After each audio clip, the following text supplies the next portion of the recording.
A practical prayer is a prayer that works. These discussions between Reverend Bill Marcioni and Carol Lawrence dive into the details of how it works and how to work it. Reverend Bill is a New Thought minister and the author of Practical Prayer for Real Results. Your new life begins with a new thought. Carol Lawrence is on a spiritual quest, finding the New Thought teaching after decades on the pulpit in 3 different traditional denominations. I've got some questions. Together, they're exploring the philosophy and activities that come together from many of the world's religions to create the practical spirituality that is New Thought.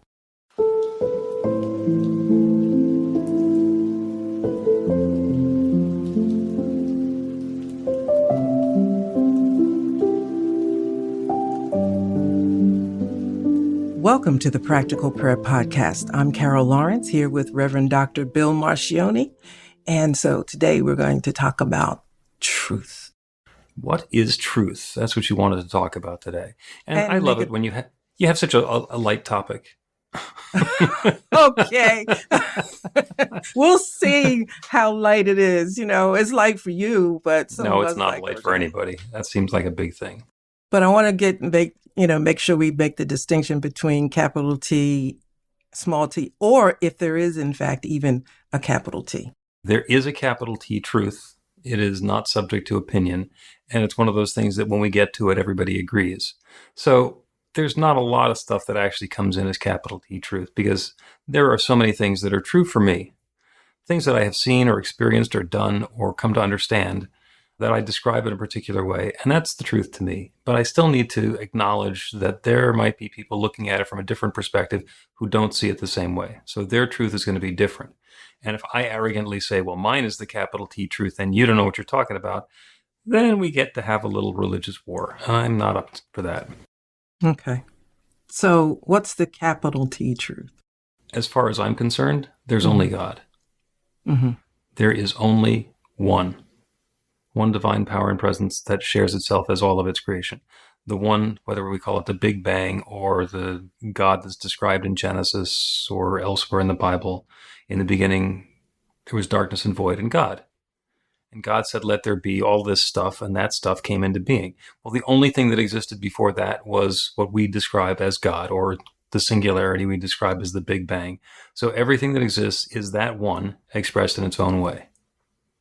Doesn't matter what our story is, it always goes back to that. So that, as far as I'm concerned, is capital T truth.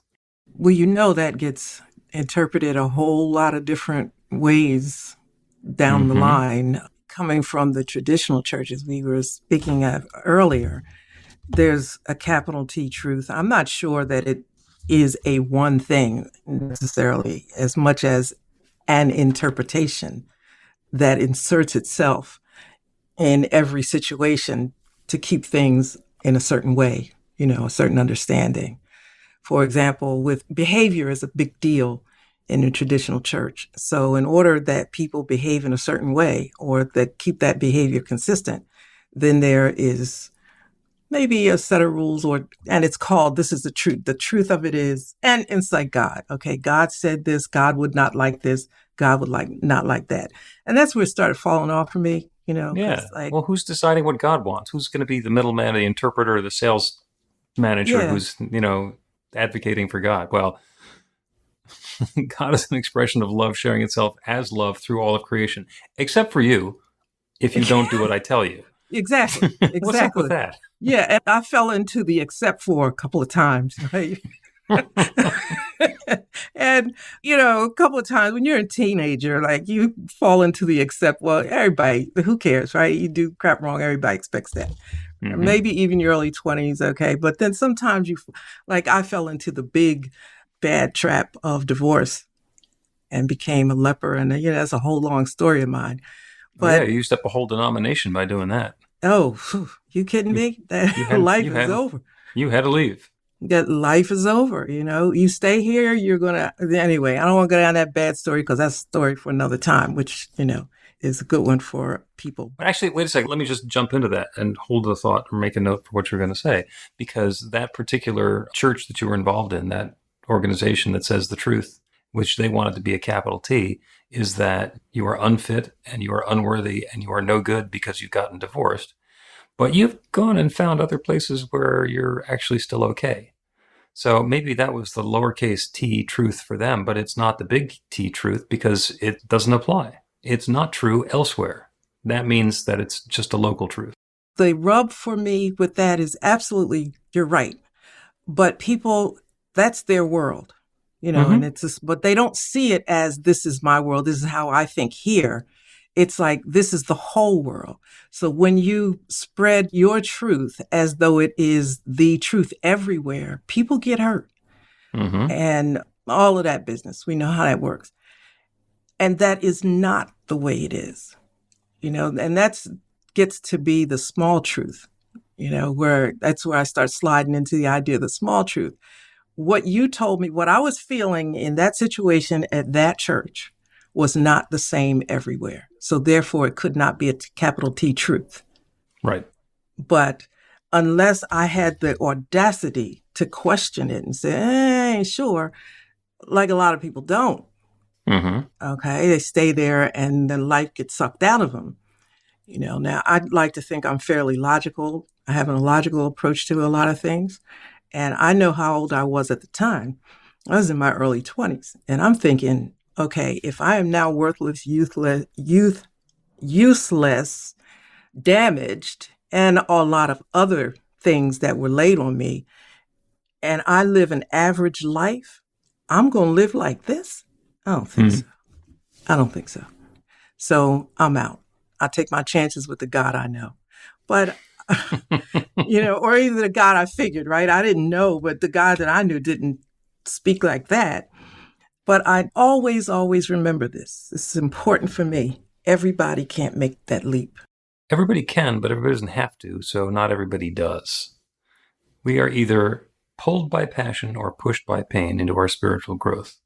And if we are not passionate about finding out more and deepening about our awareness of the truth of our spiritual nature, we can stay where we are. And unless something uncomfortable comes along and pushes us out, like the people deciding you were a leper because you'd been divorced, people are very comfortable staying where they are. And that's the thing about comfort zones. I can stay here in my comfortable zone where I can consider my local truth, my lowercase t truth, to be the same as the capital T truth, because in this cozy environment, that's okay. And I can just smugly and confidently think that I've got all the answers as long as I'm not really willing to ask any new questions. I agree, but I think I want to go back a little bit. Well, I interrupted you, so you might as well. No, but this was good, though, that you did, because you said something that I would like people to hear. And I said that not everybody can, and you said everybody can. I want to say that everybody has permission. It's your right. But not everybody has what it takes to make the leap. And you talk about an uncomfortable environment. There are a lot of people I left there that were extremely uncomfortable, but they had the guts to walk out the door. Absolutely. And looked at me like I was crazy, like I'm the crazy one. I'm like, okay, well, I'm not sitting here like you. And but see, then I had a very high opinion of God. If you tell me, I'm really simple. Like, if God loves me, why is God putting something on me that's going to hurt? This makes sense. This is like a funny example. It's very fundamentalist church. So everything that you do is, God led, God breathed, blah, blah, blah. And so they told me that, God was going to break my spirit by putting me in the mission field. And I'm thinking, that makes absolutely no sense whatsoever. Okay, first of all, you could take a look at me and know that I don't fit in the mission field, okay? No slap to anybody, but it's like, what you see, this is it. You think I'm going on the mission field like this? Well, come on. But they told me that there was, all of this was wrong. My mindset is wrong and everything about me is wrong, and God is going to fix me and send me on the mission field. And I'm thinking, so I could be like you? Don't think so. Right. Like, first of all, I'm not mad at you, right? You do what you do, and that's fine. I have no argument. I'm not going to say that God is going to whip you up. But why are you messing with me? So it started there. But see, I don't have no sense, right? Because I really, I'm out. but not everybody could do that. Yeah. Yeah. And it becomes a question of what is it that you are inspired to take on or to open yourself to, and what are you forced to take on or open yourself to? It is possible for somebody to stand in the middle of the most beautiful, lush garden in the world, surrounded by the most gorgeous flowers and all of the beautiful sights and sounds and scents, and close their eyes so firmly and refuse to look that they won't notice where they are. And it's not that some force is withholding that experience of joy from them. It's that they're free to choose. If they want to, they can stand there with their eyes closed. And if they want to, they can open their eyes and look around. And if they want to, they can look around and then dance through the fields of flowers. We're free to do anything that we want. We can just sit down and take a nap and shut all of it out. And there is no power outside of us that's telling us which is right or which is wrong.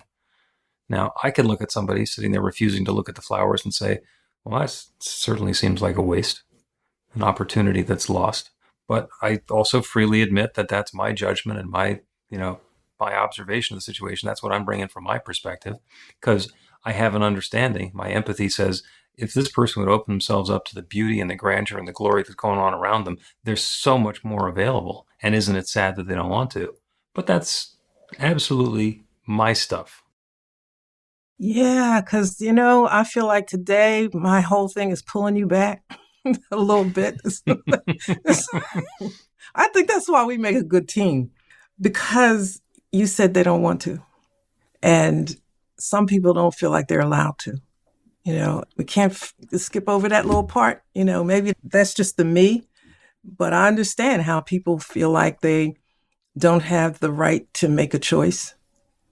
I remember using the term free will one time in church, and boy, I got blasted, right? And I thought, they said, you don't have the right to choose. I said, sure, you have the right to choose. Well, they would see that as license to sin. I didn't see it that way. I mean, you could make a choice and the consequences are going to be whatever they are, but you do have the right to make the choice. You may not have control over the consequences, but you got the right to make that choice. To me, that's all free will was. But you got to be okay with saying that, believing it, and being okay with it. I completely agree with that. And the notion of sin and being absolved or forgiven for our sins is wonderful when God forgives us for our sins. But if there's a guy who we can go and tell a story to, and then we're going to have to, pay something in spiritual or financial coin, and then we're going to be forgiven, that's free will, because I know that I can sin and I can get off the hook. I mean, yeah. The second time somebody goes to confession, they got to know that. Oh, I can do this on Saturday night and then do this on Sunday morning. My soul will still be safe by Sunday afternoon, even though I had a great time of debauchery on Saturday night. Okay, it's just a different way of saying free will, isn't it? Yeah. So if I didn't have a confessional or anything to go to, like when I was hanging out on Saturday. No, you told God to wait in the car. Yeah. I'll be right back, right? Hold on. And fully believing, expecting that God would be there. But the other side is my father was in church on Sunday. I knew that I better be there, right? And I can tell you, a couple of times I slipped in. I was laying down on the back for you to make sure I was there. But my mother says I was the adventuresome one. But you know what? Because I was going to push it and try it. But that had to do with my perception of God. And I think, doesn't it all start there? What is our perception of God? Maybe that's what I was trying to get to with the T, capital T. Yeah. And that's huge as far as I'm concerned, because the other capital T truth, and this is my perspective, is that God is love. And the reason that I've logicked myself to that is because I've been involved in some creative processes before where I have really gotten an inspiration and I've shared myself and I've put my soul into the work that I'm doing. And that is such an expression of love. That sharing of self is such a deep expression of love. Since God is sharing itself as its creation, that's what love is. That is the giving that's going on. So God is love. Now, sometimes it shows up as warm, happy, fuzzy love. And sometimes it shows up as tough love. When solar systems crash into each other, it's kind of violent. But that's the process by which more solar systems are created, more stars come into being. So, not particularly pleasant on a local level, but on a galactic or system-wide level, that's the way it works. So my notion is that there is only God and that God is love, and that everything is God's love taking its own specific and particular form. And I can logic through to that. And, people say, well, what about the devil? It's like, well, what about the devil? If there's only God and there's a devil, then the devil had to come from God. So God created the devil for whatever purposes God might have created the devil. But it's not a fair fight, because if God created the devil, God can get rid of the devil. If the devil's here, it's because there's a reason for the devil to be here. Yeah. He kind of lost me on that devil thing, because I don't believe it. I mean, it doesn't make sense. I don't believe it either, but if somebody needs a devil, they can have one. They just need to know that the same force that created everything else created that, either for them or against them or through them. Yeah. I'm putting it more. If you need a devil to warn you that doing something bad is bad, then you should have one. Oh, because otherwise absolutely. You're not going to be warned that something is bad. So you need a devil? Have a devil. I don't need one, so I don't have one. But I think it's you creating it, right? You got a devil, you created that. Don't be blaming that on God. Well, there's only God. Well, okay. God didn't create a devil through me for somebody else to use. It happens on a personal level. Everybody gets to create their own, even if they're in a group and they're all agreeing that they have one. Right. I'm getting there. Okay, with the God creating the devil kind of thing. It's just, it's like not necessary. Okay. I agree. It's really simple. You created the freaking devil because you need somebody or something to blame outside of yourself. Grow up. Look in the mirror. You did this through a series of decisions, bad information, whatever it is. Nobody's mad at you, but let's get to the point here. That's just kind of how it is, right? I agree. Let's take a break, and when we come back, we'll talk some more about truth and capitalization. Okay. Learn to put practical prayer to work in your life. The steps are simple to learn and let you begin to get real results to create the life of your dreams immediately. Reverend Bill Marcione's widely acclaimed book, Practical Prayer for Real Results, gives you a clear summary of the new thought principles behind practical prayer and the series of easy-to-understand steps found in the most effective prayers from religions and spiritual practices all over the world and throughout history. Practical prayer is not a replacement for your religion or practice. It's a technique to make the work you do in consciousness even more effective. The book includes 40 prayers on various topics that you can adapt as needed and use as your own. Practical Prayer for Real Results is available in paperback, Kindle, and audiobook on Amazon or at b-the-light.com. That's b-the-light.com.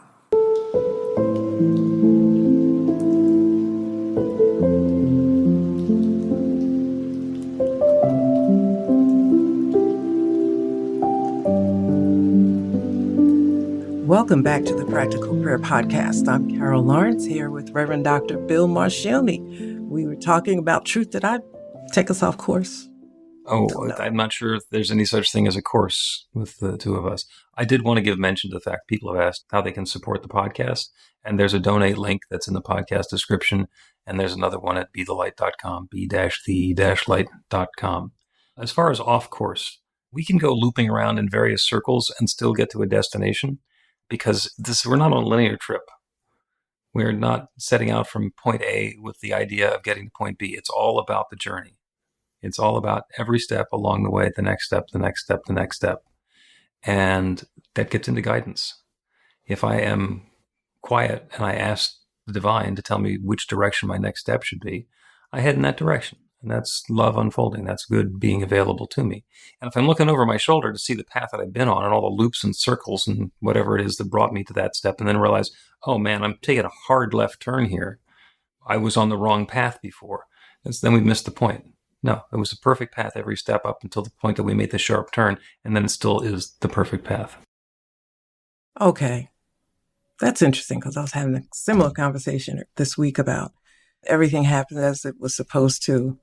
In hindsight, we can see the value of those left turns, right turns, good, bad, or whatever, So I don't like all them turns, right? I don't, and probably nobody does. But I think when we are equipped with better information, we make less or fewer of those crazy off-course turns, They cause us pain that I think sometimes doesn't have to happen. That's true. And we just don't know when it's supposed to happen. Perfect metaphor for that is clothes shopping. So the women in my family, when they go clothes shopping, they tend to go to a bunch of different stores and try on a bunch of stuff and bring home a bunch of different things and then continue to try it on and look at it and think about it and whatever, and then take back 90% of what it was that they purchased to wind up with the thing that they wanted to begin with. I, on the other hand, tend to go to the store, look at some stuff, try something on, take it home, and that's that. So it would seem that my process is a lot more efficient and a lot more clear than theirs. But it's the process. It's how do we get to that space where we understand what's good for us and what fits us and what's appropriate for us in this particular environment and experience, and not judge the fact that it took 3 trips to 4 different stores in order to get it together. Yeah. Yeah. It depends on, it depends on what you want.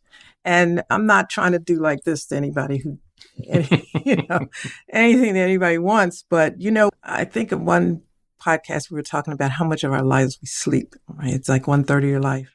Mm-hmm. And, something like that. Once you do the numbers, you put those numbers in a calculator, it really resets things a bit because we just absolutely don't even have the time that we think we have. We say life is short. It's shorter than you think in terms of what we have to work with. And for me, I thought early on, I just don't want to spend too much of my time reconfiguring stuff. How's that going for you?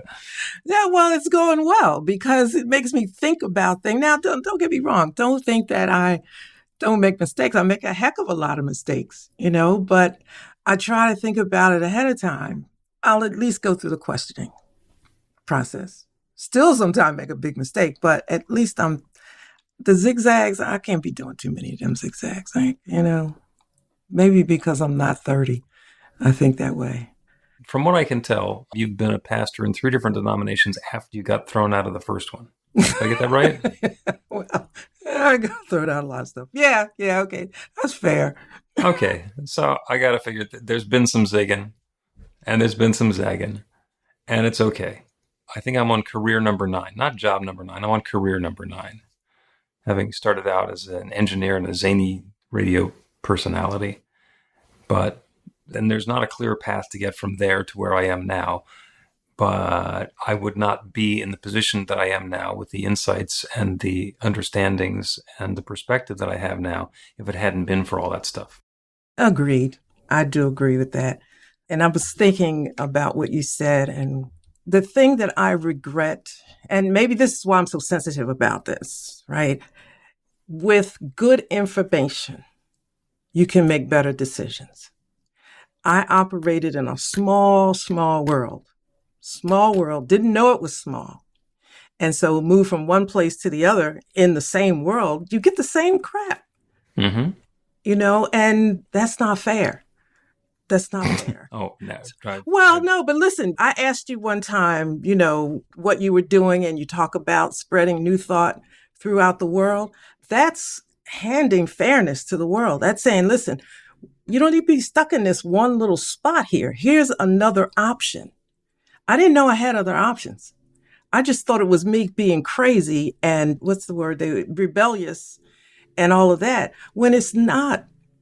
It's fair to give people options, but then you have to come along and encourage them and tell them you have the right to make those different decisions. Yes, and it gets back to the central challenge that we have is that New Thought is a teaching of authority and accountability.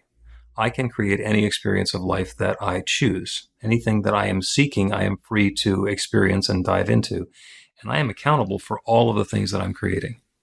If I decide that I want to create myself an experience of whatever, I can't even imagine what it's going to be. Yeah, let's make it be. I want to be in a relationship with a fabulously powerful and exotic woman. And there's going to be some stuff when I get into that relationship where being subject to an exotic and powerful woman might be uncomfortable. Well, I can't blame God for that. That's going to be part of my choice of what it is that I'm creating as I go through that. The same thing with our prosperity, the same thing with our health, the same thing with everything that we do. You watch the commercials on TV for somebody who gets acid reflux. Says, oh, you eat the pepperoni pizza and you get the acid reflux. Well, you should have this particular antacid. It's like, well, how about if you just don't eat the pizza? You don't have to solve the problem. You can just skip creating the problem and understand that harmony that's going on, that balance point, that we are creating our experience. And so we get to choose what's going to happen for us.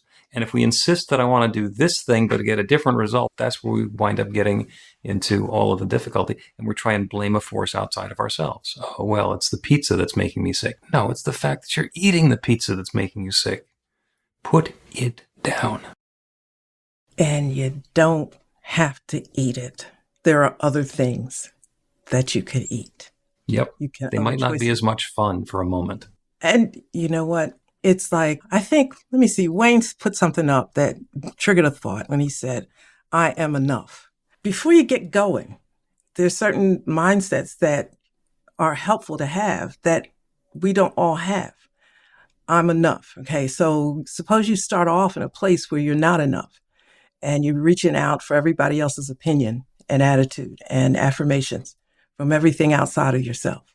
And that could be generational, and it is. Often. Absolutely. And then you get to a place where now you're in this world and you're saying, okay, well, you can make a choice. You're free to make a choice. Hold on a minute.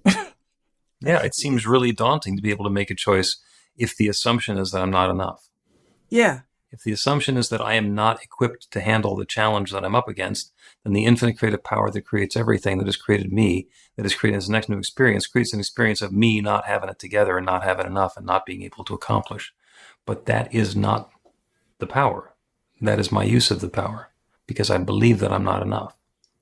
Let's take a break. And when we come back, we will do a prayer on truth and guidance and being enough. Get inspiration in an instant.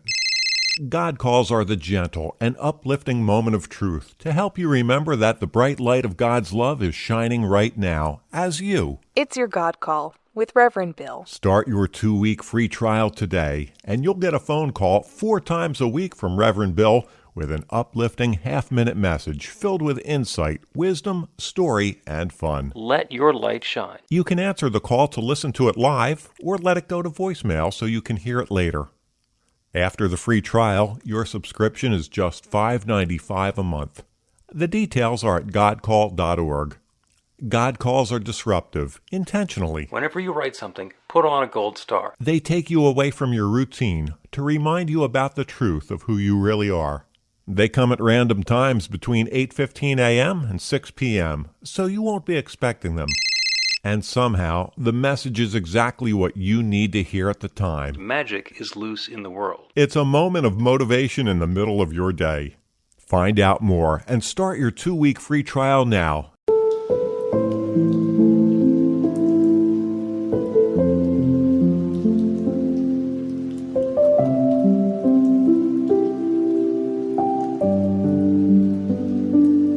Welcome back to the Practical Prayer Podcast. I'm Carol Lawrence here with Reverend Dr. Bill Marcioni, having a great discussion about truth and all of that. Yeah. And I was reading some of the comments as we were on the break. And yes, Carol is married. Now, how I want to be telling my... I wasn't even going with that. Okay, listen, cool. 100% true. Come back next week. Don't worry about that. We can talk.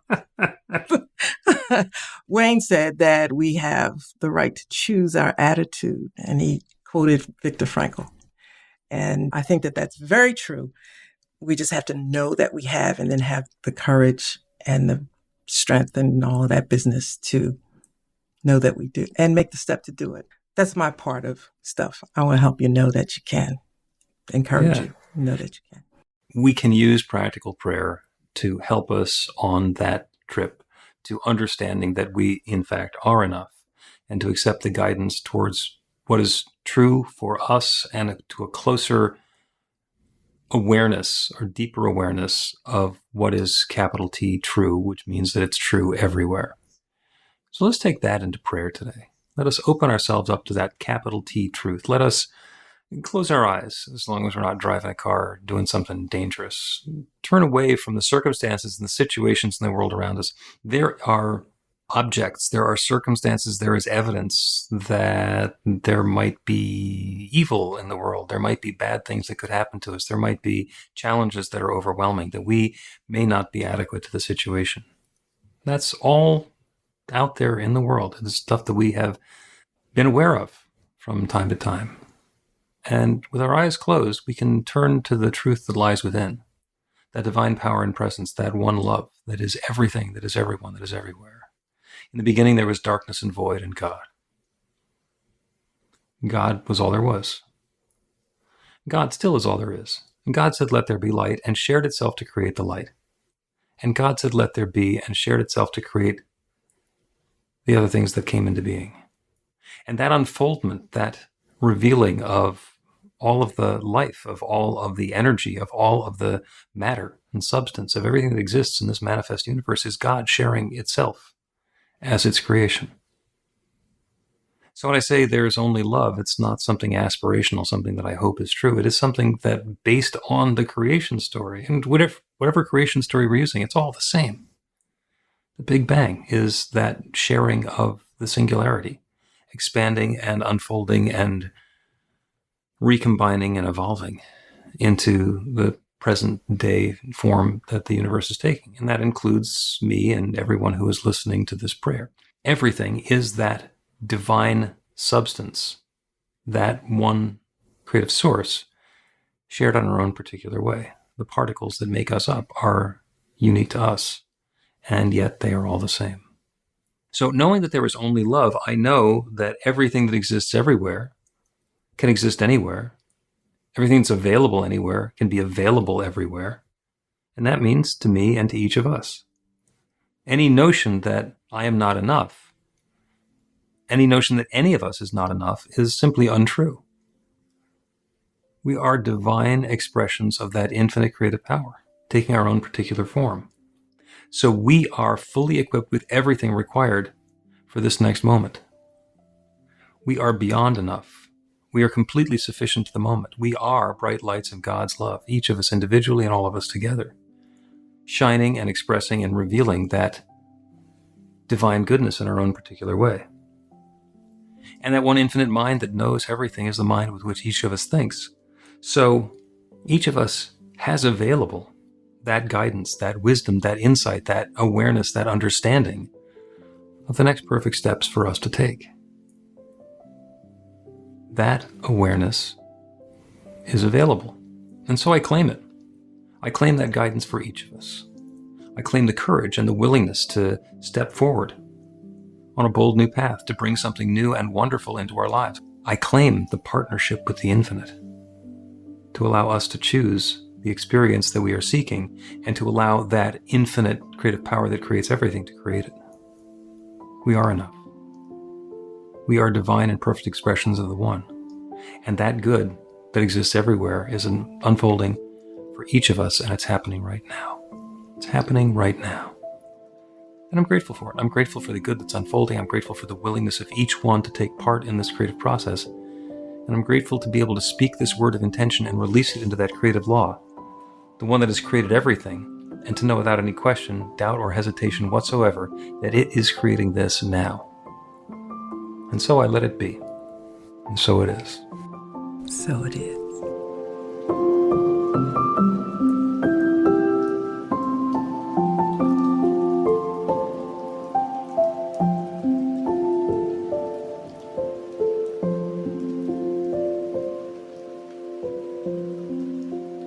The Practical Prayer Podcast with Reverend Bill Marcioni and Carol Lawrence is a production of BeTheLight.com, be-the-light.com, where you can find more information about practical prayer for real results. Our theme is by Music of Wisdom.